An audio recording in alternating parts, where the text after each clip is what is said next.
Drop the charts. Forget the technicals. The narrative we've accepted about this manipulated market for 15 years has officially crumbled. For a decade, we thought we battled the banks. We assumed they were cornered in naked shorts, tamping price to survive. When silver mooned, smashing resistance, we thought we'd won. We thought the squeeze was real. It wasn't.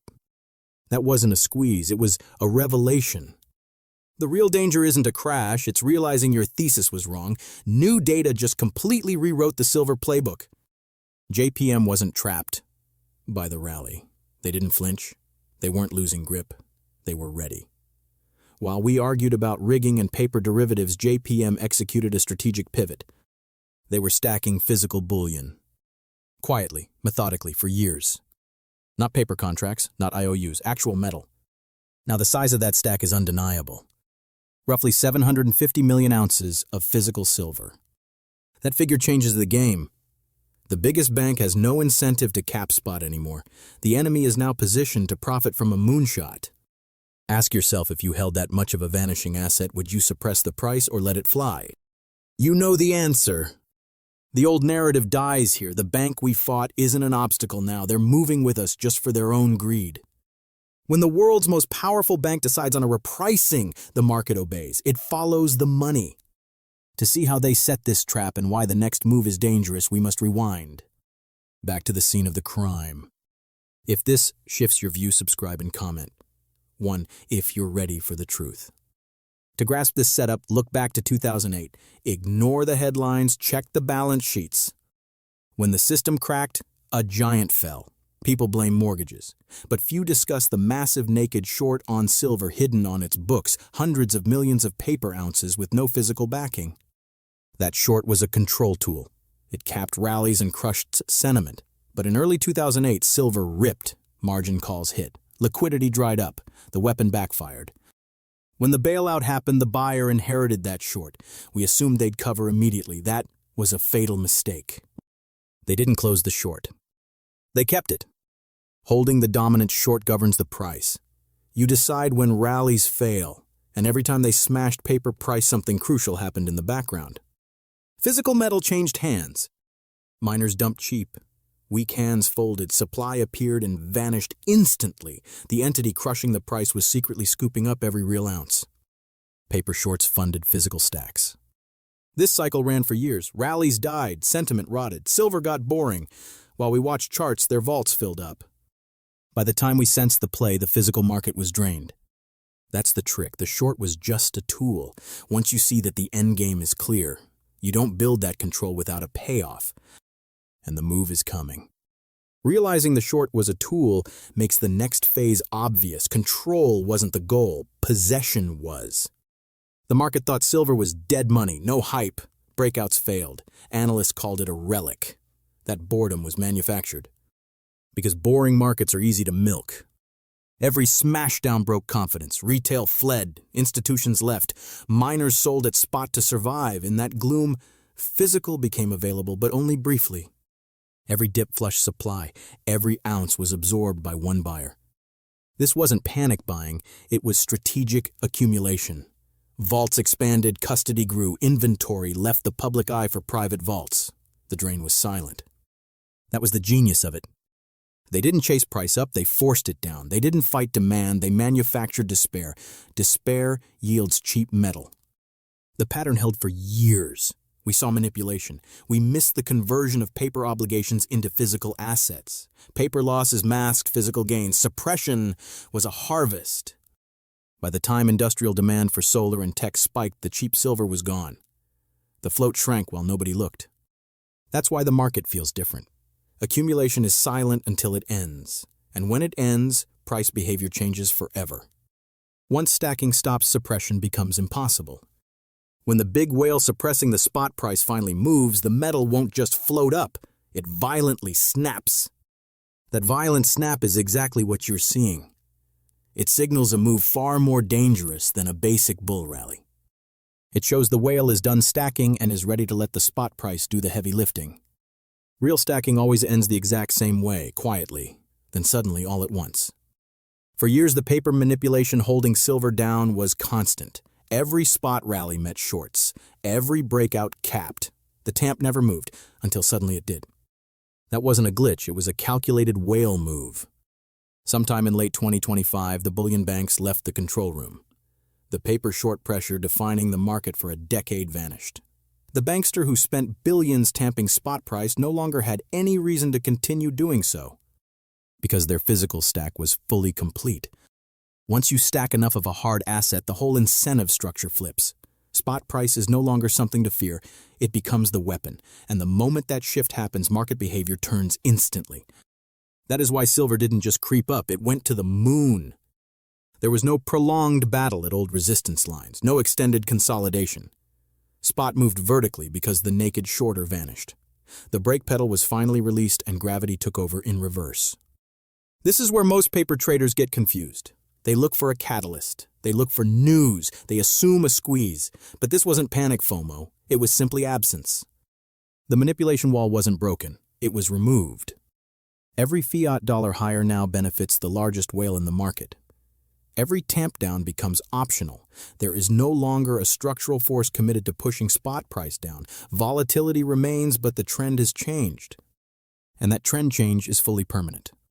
Markets do not forget who controls the physical.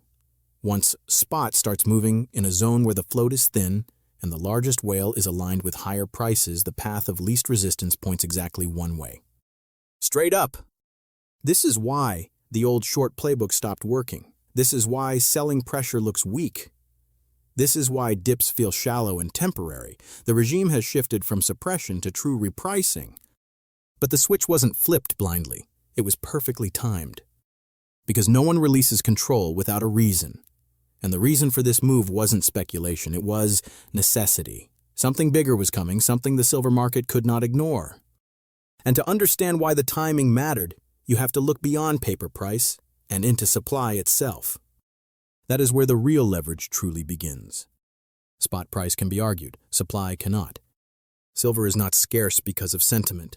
It is scarce because geology sets limits that fiat finance cannot override. Every year, the entire planet produces a finite amount of silver, and most of it is not mined on purpose.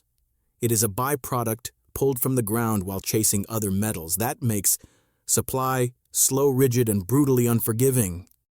Real demand, meanwhile, does not wait. Electrification, solar panels, electronics, medical equipment, defense systems. Silver sits at the center of modern civilization. Unlike investment demand, industrial demand does not care about spot price. It cares about continuity. Factories do not shut down because silver gets expensive. They shut down when silver is not available at any price. That one distinction changes everything. For years, paper markets created the illusion of abundance. Futures contracts multiplied supply that did not exist.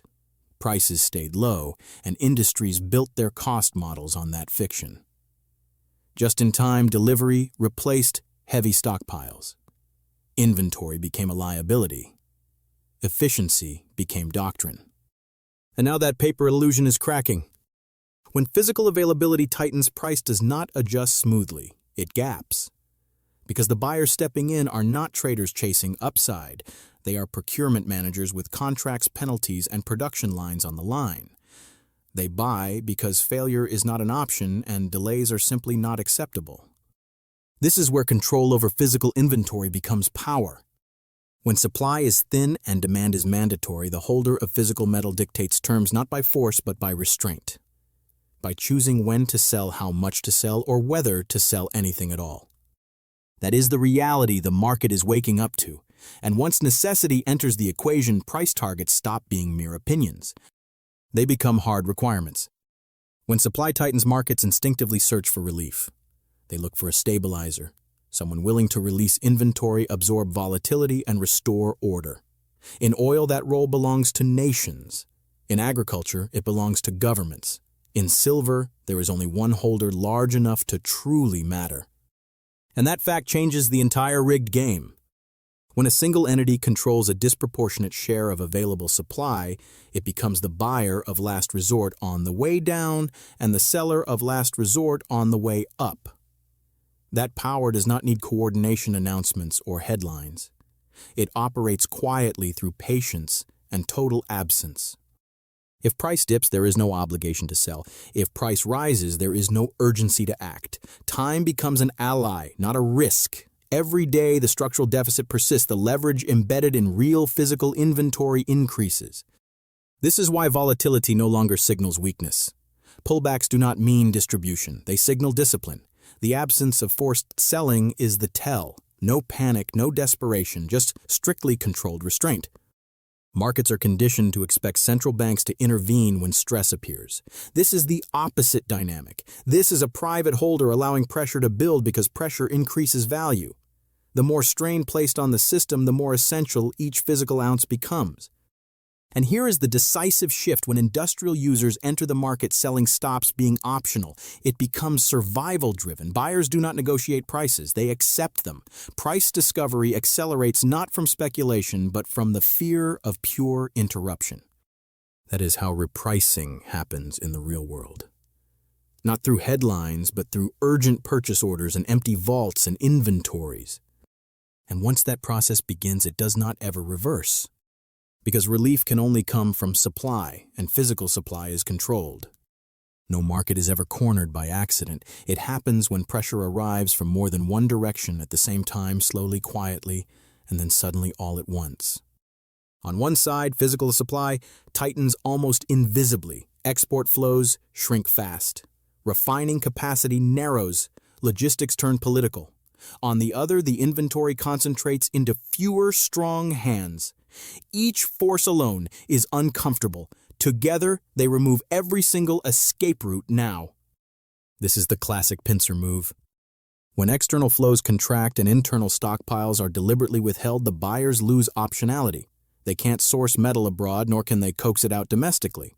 Price no longer balances supply and demand rationally. It becomes a toll payable only by those who arrive early or can truly afford the desperation. In this environment, timing matters more than intention. Whoever moves first doesn't win. Whoever is prepared does. And in commodities, preparation means possession, not paper contracts, not promises, real metal. The genius of a pincer strategy isn't aggression, it is pure patience. One side applies pressure by restricting flow, the other applies pressure by refusing relief. The squeeze doesn't require constant force. It tightens automatically as inventories drain and the deadlines approach.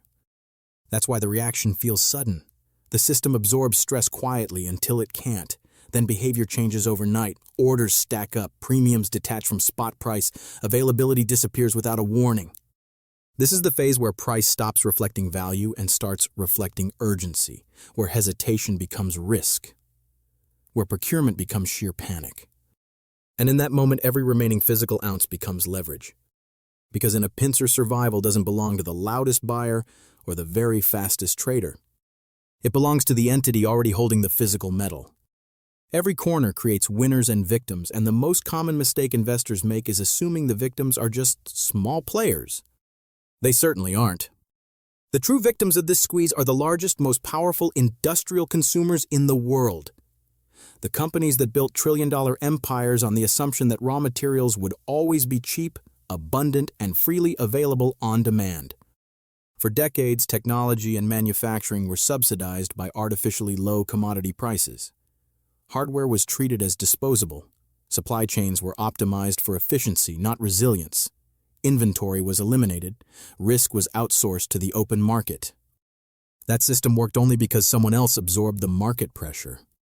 Now that huge pressure has nowhere to go. When silver availability tightens, these companies don't have flexibility. They don't hedge years in advance.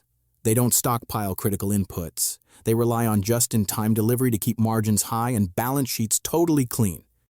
That model collapses instantly when supply stops moving fast. Production schedules don't care about narratives. Contracts don't care about ideology. A factory without silver doesn't slow down, it stops cold. And when it stops, the losses compound by the hour. This is why the coming demand won't be polite. It won't be gradual. It will be urgent, forced, and price insensitive. Procurement managers won't be negotiating discounts. They'll be securing sheer survival. And here's the cruel irony: the very system that suppressed prices for years encouraged this vulnerability. Cheap silver taught industry to be careless. Stability bred deep dependency. Now that stability is totally gone.